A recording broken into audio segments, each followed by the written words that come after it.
గురూజీ నమస్తే అండి. సూర్యోస్మియమ్మ. అంటే జనరల్‌గా కొన్ని దోషాలుంటాయి. దానివల్ల మనకు కొన్ని రకాల ప్రతికూల పరిస్థితులు ఎదురవుతాయి. ఇలా చెప్తూ ఉంటారు. మనకి తెలిసింది ఏంటంటే ఎక్కువగా కుజ దోషం ఉంది. వీళ్ళకి పెళ్లి అవ్వట్లేదు అని. ఎందుకు అసలు ఆ దోషం ఉంటుంది? దాన్ని ఎట్లా మనం క్లియర్ చేసుకోవాలి? దోషము అనేది ఒక పర్యాయ పదం. అంటే మనం చేయకూడని పని ఏదైనా చేస్తే హ్మ్. దానివల్ల వచ్చేటువంటి ఫలితం చెడుగా ఉంటుంది. హ్మ్. దోషప్రదమవుతుంది. అంటే మనకి చేసే పనిలో మనం ఆశించేటువంటి ప్రతిఫలాన్ని మంచిగా ఇస్తే అది మంచి ఫలితం. హ్మ్. లేదంటే దుష్ఫలితం. హ్మ్. దోషము. తప్పు చేసావు కాబట్టి హ్మ్. Way of approach. ఇప్పుడు మనం వీడియో చేస్తున్నాం. హ్మ్. ఇక్కడ వాడేదో లోపం, ఆడియో లోపం ఇలాంటివి వస్తే అది దోషంగా హ్మ్. ఇక్కడ మానవ జీవితంలో ఈ భౌతిక దేహాన్ని అంటిపెట్టుకుని 84,00,00,000 సూక్ష్మ క్రిములు మనతో ప్రవర్తింపజేస్తాయి. హ్మ్. అలాగే చుట్టూ ఉన్నటువంటి గ్రహాలు, మనం ఉన్నటువంటి పరిసరాలు ఇవి చాలా ప్రభావాన్ని మన మీద చూపిస్తూ ఉంటాయి. అందులో ఇక్కడ మీరు మీ క్వెషన్‌కి అర్థం ఏముండొచ్చు అంటే, హ్మ్. ఇప్పుడున్నటువంటి రోజుల్లో కుజదోషం అని, హ్మ్. పితృదోషం అని, హ్మ్. ఇలాంటి దోషాల గురించేనా మీరు అడిగేది? అవును. కుజ దోషం ఉంది. పెళ్లవ్వట్లేదు అని చాలా మంది చెప్తూ ఉంటారు జనరల్‌గా గూడా. అంటే ఇక్కడ కుజుడు అనగానే మనకి ఆహ్, కాలపురుష చక్రంలో హ్మ్. మొదటి రాశికి, మేషరాశికి అధిపతి. అలాగే 8దో స్థానానికి, అష్టమ స్థానానికి అధిపతి. హ్మ్. అష్టమం ఆయుష్ స్థానం.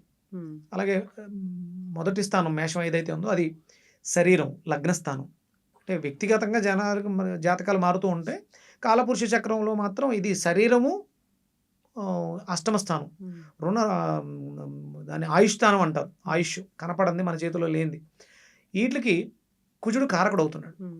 ఇక్కడ ఇప్పుడున్నటువంటి పరిస్థితులలో వివాహం అవ్వకపోవడానికి అంటే హ్మ్. అష్టమ స్థానానికి ముందుండేటువంటి స్థానం హ్మ్. సప్తమం. హ్మ్. కళస్త్ర స్థానం. భాగస్వామ్యం. హ్మ్. మీ జాతకంలో కుజుడు దోషప్రదుడై ఉన్నప్పుడు కుజదోషం వల్ల మీకు వివాహాలు ఆలస్యం అవుతున్నాయని కొన్ని శాస్త్రాలు చెబుతాయి. ఒరిజినల్‌గా వివాహం ఆలస్యం అవ్వటానికి శని కూడా కారకుడవుతాడు. కుజుడు కూడా కారకుడవుతాడు. హ్మ్. అలాగే శుక్రుడు అంటే ఇప్పుడు సుఖపడాలి, హ్మ్. స్త్రీ సౌఖ్యాన్ని పొందాలని పురుషుడికి లేకపోయినా, హ్మ్. స్త్రీ జాతకంలో పురుషుడు ఈ సౌఖ్యాన్ని పొందాలని లేకపోయినా కూడా అది దోషమే. ఓహ్!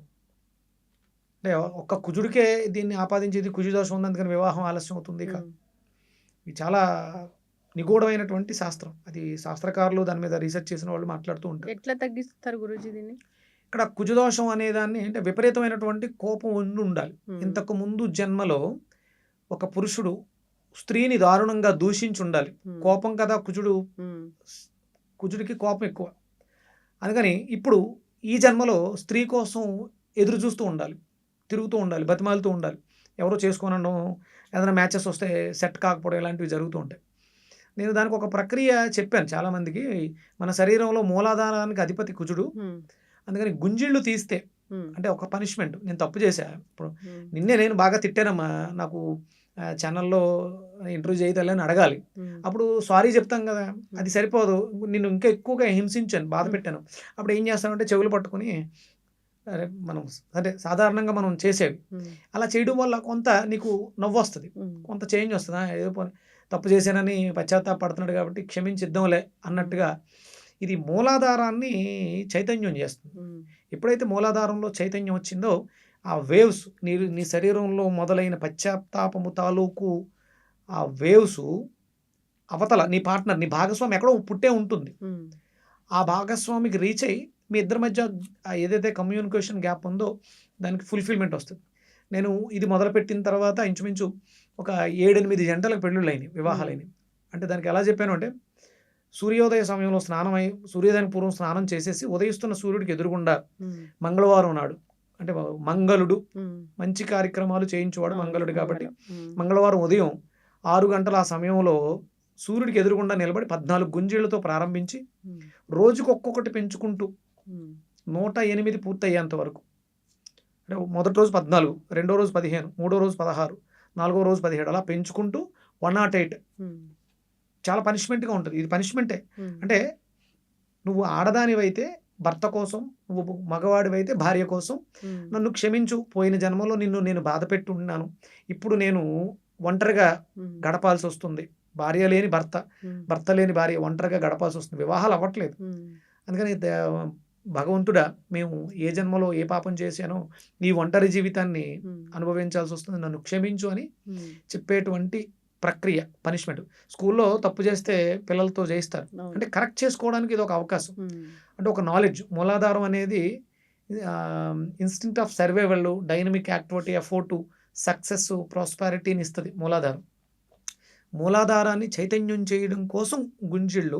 ఇది కుజుడి యొక్క దోషాన్ని తగ్గిస్తుంది అని అది. అంటే ఇక్కడ ఎక్కడ కూడా ప్రమాణాలు మనకి గ్రంథాల్లో అట్లో వీటి గురించి లేదు కానీ ప్రాణిక్ హీలింగ్ అనే ఒక సబ్జెక్ట్లో ఇది భాగంగా ఉంది. మూలాధారాన్ని చైతన్యం చేయడానికి హ్మ్. గుంజిళ్ళు తీస్తాం. హ్మ్. అలాగే మనకి దేవాలయాలకు వెళ్ళినప్పుడు గణపతి ముందు మనం గుంజిళ్ళు చేస్తాం. వివాహానికి ఆటంకాలు, విఘ్నాలు వస్తున్నాయి కదా! హ్మ్. అందుకని ఇది ఒక గణపతి మంత్రం అనుకుని గణపతికే మనం క్షమాపణ చెప్తున్నాం. హ్మ్. కాబట్టి ఇది గణపతికి ఎదురుగుండా చేస్తాం. గణపతికి గుంజిళ్ళు ఉన్నాయిగా, హ్మ్.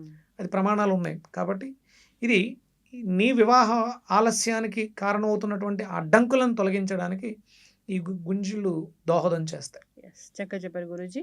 కుజ గ్రహ దోషం ఉంది. పెళ్లి అవ్వట్లేదు. అనేక రకాల సమస్యలున్నాయి. ఇలా చెప్తూ ఉంటారు. దానికోసం పరిహారాలు చాలానే ఉన్నాయి. కానీ మీరు చెప్పినవైతే చాలా సింపుల్‌గా అంటే ఉన్నాయి. ఇప్పుడు అసలే హ్మ్. జీవితంలో అలసిపోయి హ్మ్. వివాహం అవ్వక హ్మ్.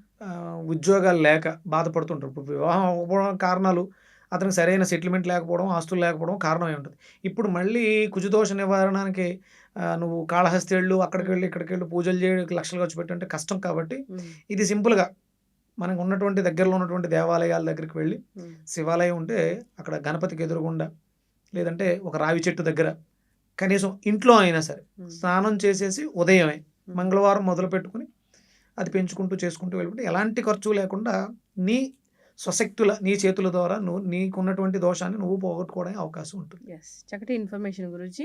దానికోసం డబ్బు వెచ్చించాల్సిన పని లేదు. మీరు చెప్పినవి చాలా సింపుల్ చిట్కాలు పాటిస్తే సరిపోతుంది.